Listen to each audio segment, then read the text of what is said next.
For a little something sweet at our brunch club meet, I am making my apple pancake, which is saucy and gooey with crispy caramelized edges. It's basically a caramel apple in Dutch baby form.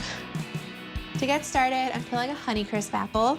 I love Honeycrisp apples because they're so sweet and also sturdy. I really try to avoid peeling apples whenever possible, but I do feel like not having the peel here makes a difference with the texture of the pancake. I'll slice this into 1/4-inch slices. And I'll toss these with some lemon juice, which will prevent them from turning brown.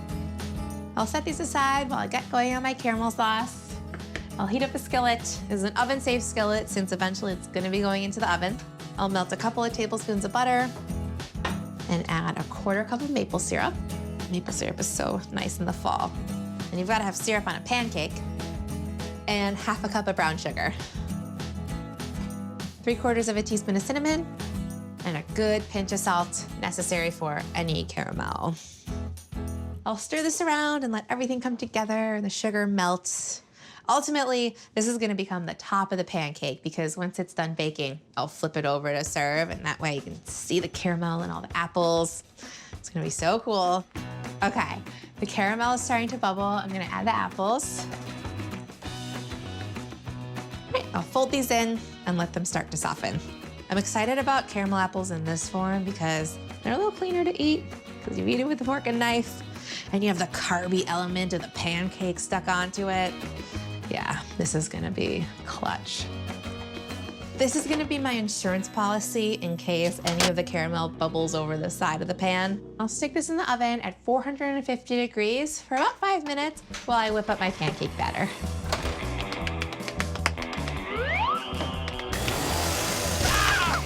A key component to an excellent apple pancake, eggs. It makes the batter custardy and rich and irresistible. I've got 4 of them here, and I'm gonna build the batter right in my measuring cup. I'm adding 2 tablespoons of sugar, and I'll give this a vigorous whisk. I want that sugar to really dissolve. Okay, next I'll get 1/3 cup of flour.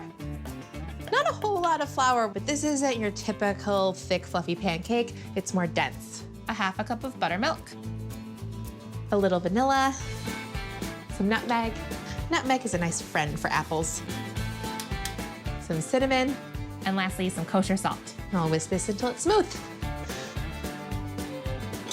That smells heavenly. Okay, I'm gonna get my apples out of the oven.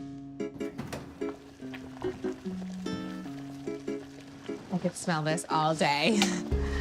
I'm gonna pour my pancake batter in. I'm gonna start by going around the edges so I can build the sides of the pancake and then work my way in toward the center. It helps give it that Dutch baby shape. And it doesn't need to be perfect. This is a very rustic pancake. I'll get this back in the oven. It's still at 450 degrees for 18 to 20 minutes until the sides have risen and the edges are dark. I think it's pancake time. Oh. Oh my gosh, look at it. It's so pretty. I love you. Okay, I'm not taking my gloves off because this handle is hot. I'm going to carefully invert it onto my serving plate. Here I go.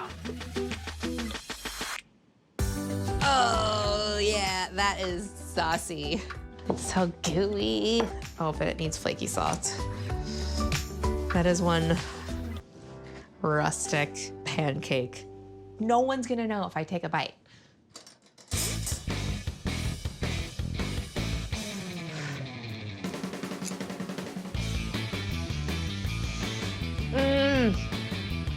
So soft and sweet, and then those edges are perfectly caramelized. Oh my gosh, this is like the best part of a caramel apple mixed with the best part of breakfast. I don't think it's gonna make it to our brunch party.